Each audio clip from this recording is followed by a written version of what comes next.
व्रत है, ये कायिक व्रत कहा जाता है, जिसमें हम फलाहार रहते हैं, दुग्धाहार रहते हैं या जल पीकर रहते हैं। इसके द्वारा अगर मानसिक व्रतों की स्थापना नहीं हुई तो कायिक व्रत का कोई महत्व नहीं है। आजकल तो व्रत का उपहास किया जाता है, व्रत का उपहास किया जाता है। आप ऐसे ऐसे भोग सामग्रियां की जो प्राय रोज नहीं पाई जाती, वो व्रत में पाई जाती है। सवा के चावल की खीर हमने देखा है, बढ़िया मेवा डालकर सवा के चावल की खीर, कूटू की पूड़ी और बढ़िया सब्जी, घिया आलू, ऐसे उनकी सेंधा नमक घी से बढ़िया पके हुई, क्योंकि आज फलाहार पाना ना, उसका सिंघाड़े का हलवा, ऐसे विविध प्रकार की। काय को उपहास कर रहे हो, ये व्रत है? एक दिन में मर जाओगे, कूटू और सिंघाड़ा और दुनिया की चीजें इकट्ठा कर रहे हो। अगर कोई कायिक व्रत रहना है तो उसका फल है मानसिक व्रतों की प्राप्ति होनी। देखो सिद्धांत को समझना, केवल कायिक व्रत रहकर जबान की वृत्तियों का पोषण कर रहे हो, इतने इतने पदार्थ मिलते हैं, आप खरीद ला सकते हैं। एकादशी हो आप खरीद लाइए, जाकर के हजारों रुपया लगाकर आप भोग सामग्री, इतनी जो शायद है कि व्रत में जो नहीं रहते वो उतना नहीं पाते होंगे। हम कायिक व्रत का उपहास करते हैं। कायिक व्रत तभी माना जाएगा जब एक भुगतम, एक बार केवल, वो भी बहुत अल्पा। अगर जल से काम चल जाता है तो जल ले लीजिए, जैसे आप एकादशी व्रत रहते हैं। धन्यवाद, बहुत बड़ी बात है, बढ़िया है। इन व्रतों का फल है मानसिक व्रतों में पहुंचना। अगर आपके अंदर ये मानसिक व्रत जागृत नहीं होते तो आपका कायिक व्रत सफल नहीं हुआ। और मानसिक व्रतों से इन अष्ट पुष्पों की प्राप्ति होती है। इन अष्ट पुष्पों की आराधना से भगवत प्राप्ति होती है। सिद्धांत को समझना, सिद्धांत को अगर नहीं समझोगे तो बाहरी तुम्हारी वृत्ति मान्यता की बनी रहेगी। इसलिए हमारी बाहरी मान्यता नहीं है। हम खास बात ये नहीं समझते कि आप बहुत विदेशी फूलों के बहुत, हमारा इस पे ज्यादा धन है तो उसका सदुपयोग हो रहा है, लेकिन इससे भगवत प्राप्ति नहीं होने वाली, ध्यान रखना। ये बिल्कुल सिद्धांत, इसीलिए हम उदासीन रहते थे। ये तो श्री जी की इच्छा ऐसा नहीं, हमारा उदासीन स्वभाव था। प्राय ऐसा माना जाता था कि सन्यास मार्ग से आए इसलिए इनकी सेवा में रुचि नहीं। लेकिन आपको सच्ची कहते हैं, हमारी सेवा में भावात्मक रुचि थी, प्रगट में वस्तुएं नहीं। लेकिन हम जानते हैं गुरु कृपा से कि किन वस्तुओं से हमारी लाडली जो प्रसन्न होती है। ये मानसिक व्रत आने ही चाहिए कायिक व्रत से। अगर मानसिक व्रत नहीं आए तो कायिक व्रत का कोई महत्व नहीं रहा। इसीलिए साधन विविध सकाममति सब स्वार्थ सकल सबे जो अनीति, ज्ञान ध्यान व्रत कर्म जिते सब काहू में नहीं मोह प्रतीति। ये हमारा रस सिद्धांत है। ज्ञान ध्यान व्रत कर्म जिते सब काहू में नहीं मोह प्रतीति। रसिक अनन्य निशान बजायो एक श्याम श्यामा पद प्रीति। श्री हरिवंश चरण निज सेवक बिचले नहीं छाणी रस रीति। अहिंसा सत्यमस्तेयम ब्रह्मचर्यम मकल्कता एतानि मासान्याहुर व्रतानि हरितुष्टये। हरितोष व्रत, प्राय इस शब्द को एकादशी से जोड़ा जाता है कि एकादशी हरितोष व्रत है, ऐसा भी माना ये, लेकिन कायिक व्रत है। यहां करें हरितुष्टये, बिल्कुल भगवान को प्रसन्न करने के लिए, जिसमें निश्चित प्रसन्न हो जाएंगे। कायिक व्रत का फल है मानसिक व्रत जागृत होना, मानसिक अहिंसा। वचन से शरीर से किसी को पीड़ा पहुंचाना ये तो बात दूर रही, मन से भी किसी को पीड़ा दंड देने की बात हम नहीं सोचेंगे। वाणी से तो बोलेंगे ही नहीं, ऐसी वाणी कभी नहीं बोलेंगे किसी को दुख लगे, शरीर से ऐसी कभी चेष्टा नहीं करेंगे किसी की हिंसा हो, किसी को दुख हो।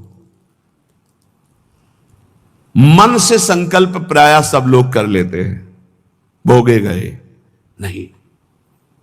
हमारा मानसिक व्रत खंडन हो जाएगा।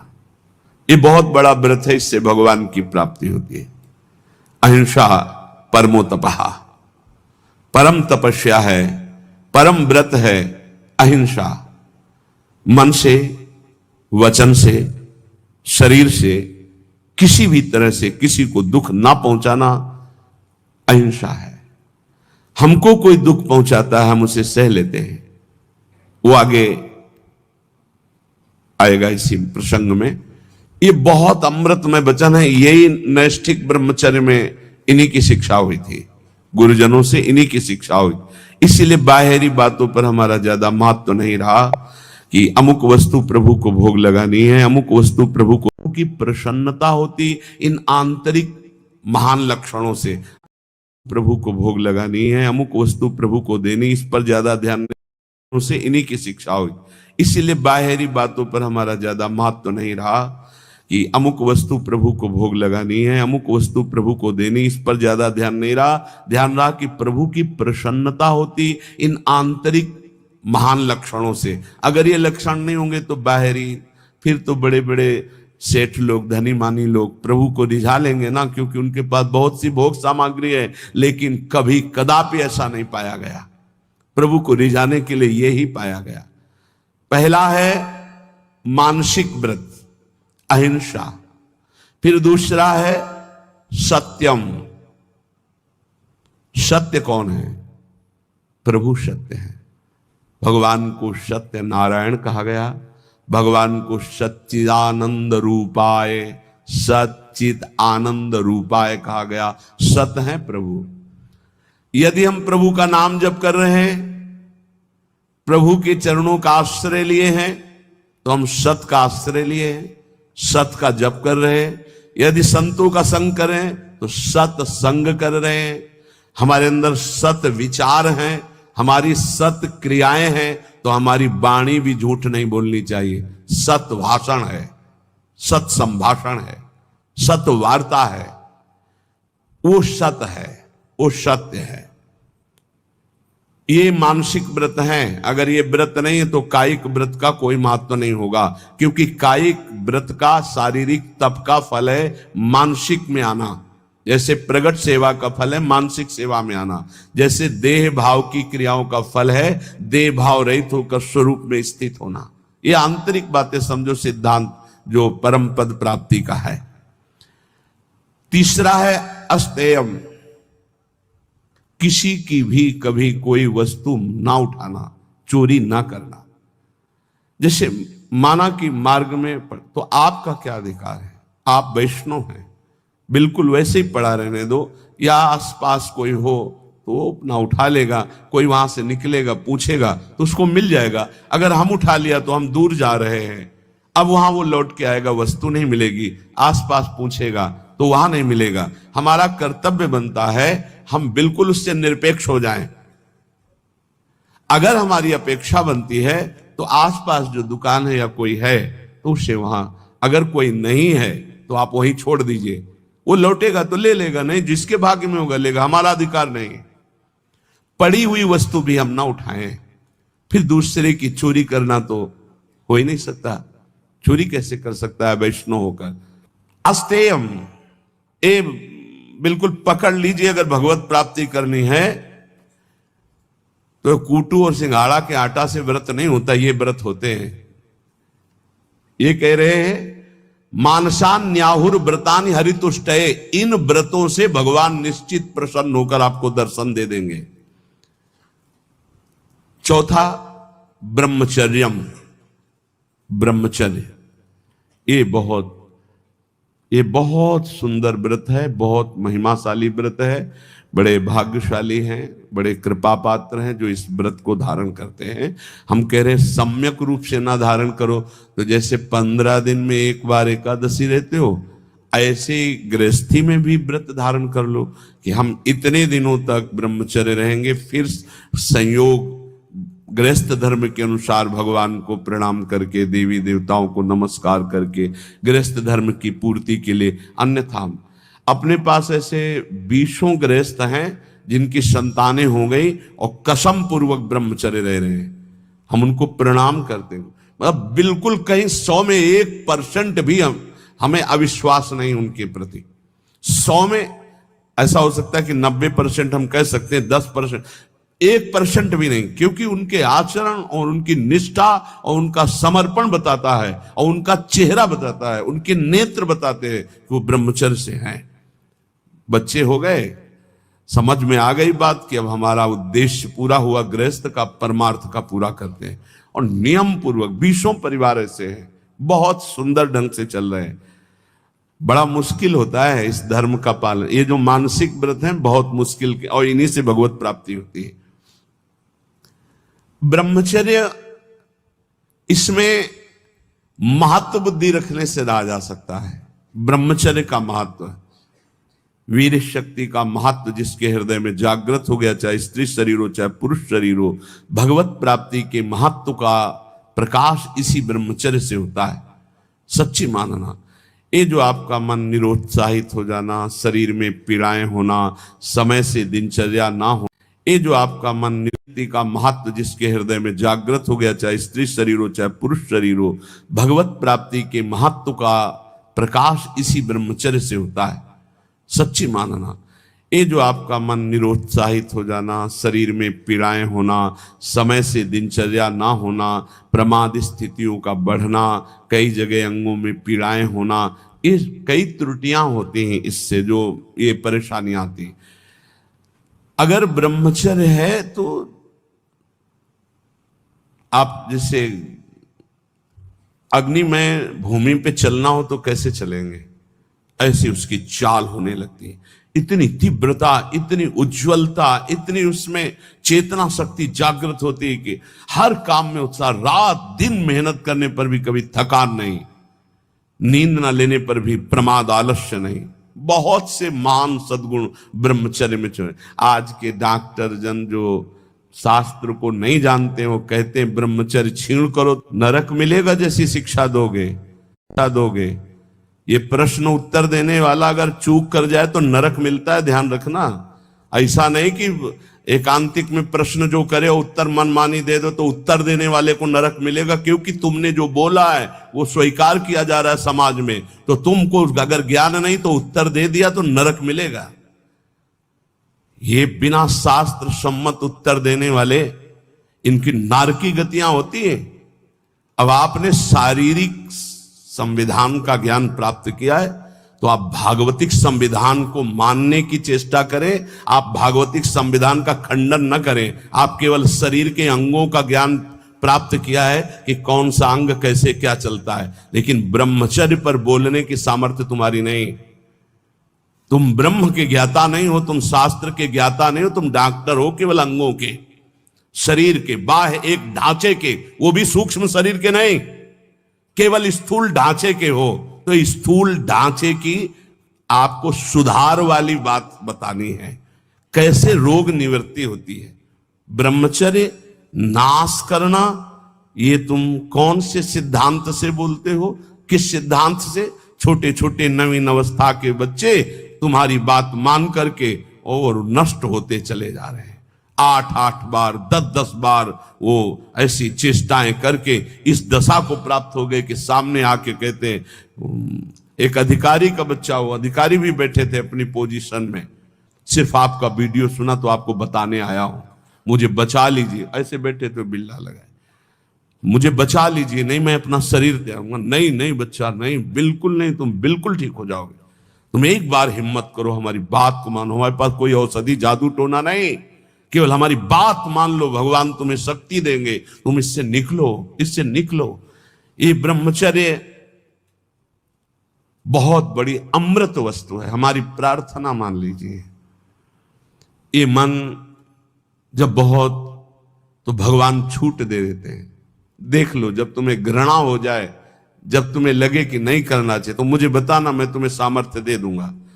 आपको सामर्थ्य मिलेगी। आप जिस दिन से सोच लेंगे कि वास्तविक मुझे अब अपने जीवनी शक्ति की रक्षा करके भगवत प्राप्ति में ये हमें व्रत रखना है। ब्रह्मचर्य व्रत, अलग अलग ब्रह्मचर्य व्रत है। गृहस्थ में शास्त्र सम्मत एक पत्नी व्रत और संतानोत्पत्ति के लिए ऐसा संविधान किया गया है। अगर आप उसके विपरीत चलते हैं तो फिर आप व्यभिचार प्रवृत्ति में हैं। परमार्थ में चलने के लिए पूरा अधिकार गृहस्थ का है। ऐसा ना सोचे कि गृहस्थी में होने के कारण मेरा मोक्ष नहीं हो सकता या भगवत प्राप्ति नहीं हो सकती या मैं ब्रह्मचारी नहीं कहा जा सकता। कहा जा सकता है। जिसने पाणिक ग्रहण संस्कार नहीं किया तब तक ब्रह्मचर्य रहा, फिर पाणिक ग्रहण किया तो एक पत्नी व्रत, और वो केवल संतानोत्पत्ति के लिए, और जब संतानें हो गई तो ब्रह्मचर्य, वो पूरा जीवन ब्रह्मचारी माना जाएगा। शास्त्र सम्मत बात कह रहा हूं। और वैरागी तो ब्रह्मचारी होता ही है जो भगवत प्राप्ति करना चाहता है, नैष्ठिक ब्रह्मचर्य। ये महान व्रत हैं। ये 5 जो व्रत धारण करता है वो और कोई व्रत करे ना करे, निश्चित भगवत प्राप्ति रूपी अष्ट पुष्पों की हृदय में जागृति हो जाती है। अहिंसा सत्यमस्तेयम ब्रह्मचर्य मकलकता एतानि मानसान्याहुर व्रतानि हरितुष्टे। कह रहे हैं कि जो कायिक व्रत है, एक भुक्तम तथा नक्तो मुपवासो मथाचितम, जो 24 घंटे में एक बार केवल भोजन पाता है उसे व्रतधारी ही कहते हैं। भले वो अन्न पर एक बार, कोई भी व्रत की पूर्णता एक बार, अगर 2 बार 3 बार तो व्रत नहीं माना जाएगा। नहीं, सुबह खूब आधा लीटर पौन लीटर दूध में चाय की पत्ती डाल के, आज एकादशी है ना, आज अमुक व्रत है ना, और वो लिया। फिर 10-11 बजे फल फ्रूट और सब ये खूब दबा के, और 4 बजे फिर, और फिर 8 बजे रात्रि के। इसमें न मतलब है ना कि तुम्हारा व्रत है। कोई व्रत नहीं है, कोई व्रत नहीं तुम्हारा हुआ। अगर आप एकादशी व्रत हो तो 24 घंटे में एक भुक्तम तथा नक्तो मुपवासो मायाचितम, अयाचित भाव से विरक्त को और धर्म पूर्वक कमाए हुए अर्थ से गृहस्थ को एक बार। व्रत हो तो किसी का दिया हुआ पानी भी मत पीना, नियम है। गृहस्थ हो तो आज तुम्हारा व्रत है, किसी का पानी नहीं, फलाहार की तो बात जाने दो। अपने घर में जो कुछ आपको मिल जाए वो एक बार, 24 घंटे में अगर व्रत पूरा करना है तो एक बार। जल भले 2-3 बार ले लो, लेकिन खान पान का कोई भी सामग्री, फलाहार या दुग्धार, एक बार करो तो व्रत माना जाएगा। वैसे अगर 24 घंटे में एक बार अन्न पाता है तो व्रत वाला ही कहा जाएगा, उसका व्रत ही माना जाएगा। ये शास्त्र। एक भुक्तम तथा नक्त मुपवास मयाचितम, अयाचित भाव से एक बार जो प्राप्त हो गया उसको शरीर, एक बार से प्राण, तो मुपवास मयाचितम, अयाचित भाव से एक बार जो प्राप्त हो गया उसको शरीर, एक बार से प्राणों का पोषण अच्छा हो जाता है। जिनका भगवत कृपा से अभ्यास बन जाए तो देख लो। लेकिन बहुत ही कठिन है जिनका बाल भोग सुबह से हो, चाय और बिस्कुट और नाश्ता, और फिर दोपहर में, फिर शाम के 4 बजे चाय नाश्ता, और फिर 8 बजे भोजन। तो शरीर पोषण 14 बार करके कोई भगवत प्राप्ति के मार्ग में चले तो भाई प्रणाम है। वैसे पीछे तो ऐसे नहीं चला गया, पीछे तो ऐसे हमने नहीं देखा किसी महापुरुष को कभी। ये चाय नाश्ता का तो कोई सवाल ही नहीं। यार ये 24 घंटे में कभी कुछ मिल जाए तो बड़ी कृपा। एक भुक्तम, बहुत बढ़िया भजन होने लगेगा, देखो करके देखो। और जिसको कब्ज होने लगे तो आंवला मंगा लो, भोजन के साथ आंवला की गुठली जो वहां, हाँ टेंडी जो क्या कहे, हाँ जो भी भैया, मैं तो शब्दों का, वो अंसारी की दुकान में मिल जाता है। 4-5 ऐसे फुला लो, ऐसे रोटी के साथ ले लो। कभी हम तो कुछ मिलता ही नहीं था तो इससे वर्षों कटा है, सब्जी ही नहीं, वर्षों ऐसे रोटी मांग ली, उसी से पा लेते। कब्ज नहीं बनती। साधु को कब्ज पर ध्यान देना चाहिए। कब्ज होने पर फिर प्रमाद स्थितियां आती, भजन में बाधा पड़ती है। रात्रि में तो उपवास वाले को कुछ लेना ही नहीं चाहिए।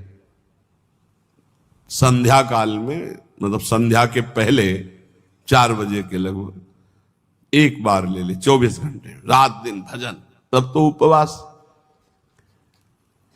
इत्येवं कायिकम पुंसाम व्रत मुक्तम नरेश्वरम। एक बार अन्न का उपयोग कर ले या एक बार फलाहार का उपयोग, 24 घंटे में एक बार। बोले ये कायिक व्रत कहा गया, ऊपर मानसिक व्रत कहा गया। अगर कायिक और मानसिक व्रत किया जाए तो ये पुष्प प्राप्त हो जाते हैं। प्रथमम अहिंसा पुष्पम, इससे बिल्कुल प्रियालाल की सेवा बन जाती है और बहुत जल्दी प्रसन्न हो जाते हैं। अहिंसा पुष्पम, किसी को मन वचन से दुख न देना। द्वितीयम करणग्रहा, करण अंतःकरण और इंद्रियां, इनका जो आग्रह होता है विषयों की तरफ जाना, उनसे हटा करके प्रभु में स्थित करना। अंतःकरण इंद्रियों को प्रभु में स्थित कर लेना, ये दूसरा पुष्प है। फिर तृतीयम भूत दया, जीवों पर दया की भावना, ये तीसरा पुष्प है। चैतन्य महाप्रभु ने श्री सनातन जी को उपदेश किया था, नामे रुचि, वैष्णव सेवा और जीवे दया। जीवे दया, नामे रुचि, वैष्णव सेवा का इससे बढ़कर और कोई उपदेश नहीं। 3 बातें। जब किसी को दुखी देखा जाए तो अपने चित्त में दुख आ जाना, कैसे इसकी दुख की निवृत्ति करूं, ये वैष्णव हृदय होता है, ये भक्त हृदय होता है। इससे भगवान बहुत प्रसन्न होते। दूसरे को दुखी देखकर द्रवित हो जाना, भले हम नहीं निवारण कर पा रहे, पर हमारे हृदय में पीड़ा है कि कैसे इसके दुख का निवारण हो। हे भगवान, मैं तो असमर्थ हूं, इस पर सेवा नहीं कर सकता, अर्थ नहीं है, ऐसी व्यवस्था नहीं है, ऐसा भाव नहीं, पर मुझे लगता है मैं इसे सुख प्रदान करूं। इतनी भावना से ये पुष्प भगवान के पास गया और आपके ऊपर भगवान प्रसन्न हुए। जीवे दया तृतीयकम पुष्पम, तीसरा पुष्प है समस्त जीव पर दया। चतुर्थम शांतिरेव च, चौथा पुष्प है शांति। शांति की व्याख्या की है, जो हमको गाली दे, अपमान करे, तिरस्कार करे, उसमें शांत रहना, बिल्कुल कुछ न बोलना, इसे शांति कहते हैं। और शांति कहते हैं उसमें उसके मंगल की भावना करने लगना। करत जे अनसहन निंदक, जो हमको गाली दे, अपमान करे, तिरस्कार करे, उसमें शांत रहना, बिल्कुल कुछ न बोलना, इसे शांति कहते हैं। और शांति कहते हैं उसमें उसके मंगल की भावना करने लगना। करत जे अनसहन निंदक तिन्हों पे अनुग्रह की। हे भगवान, इनका मंगल हो, इनको ज्ञान नहीं इसलिए निंदा कर रहे हैं, अपमान कर रहे हैं, तिरस्कार कर रहे हैं। हे नाथ, इनकी बुद्धि शुद्ध हो, ये स्वस्थ रहे, इनको कभी कोई शारीरिक, मानसिक या वाचिक दंड ना पहुंचे। नाथ, इन पर कृपा करो। ये हृदय में ये पुष्प, शांति रूपी पुष्प, ये भगवान को प्रसन्न कर लेता है। समस्तु पंचमम पुष्पम, सम कहते हैं इंद्रियों का उनके विषयों से विलग करके, जो शब्द स्पर्श रूप रस गंध में इंद्रियां लगी हुई, उनको अलग करके भागवतिक शब्द स्पर्श रूप रस गंध में लगाना, इसे सम कहते हैं। और समस्त पंचमम पुष्पम, सम के अंदर दम भी आ जाता है। दम कहते हैं मन को इंद्रियों के अधीन न करके उसे सावय मना कृष्ण पदारविंदयो। तो आगे आया ध्यानम चैतु सप्तमम, जो ध्यान है प्रभु का, आराध्य देव का। राधा वल्लभ लाल को हृदय ध्यान मुख नाम, बहुत बड़ा ये पुष्प है, इसी से भगवान बहुत जल्दी प्रसन्न होते हैं। और सत्यम चैवाष्टमम पुष्पो मेतैस्तुष्यति केशवः, इन 8 पुष्पों की पूजा यदि नहीं तो भगवान की पूजा नहीं मानी जाएगी पूरी। इन 8 पुष्पों से होगी। अहिंसा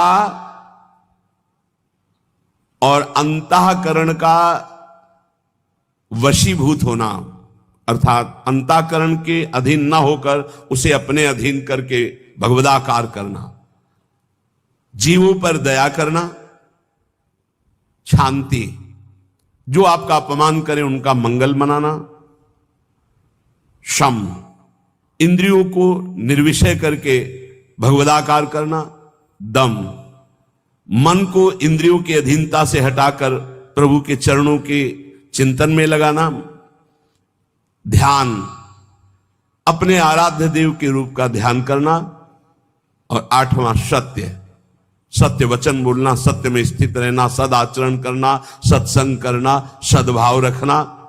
ये 8 पुष्प हैं। एतैरेवाष्टमी पुष्पैस्तुष्यते चार्चितो हरि पुष्पांतराणि संतेव बाह्यनानि प्रसत्तम।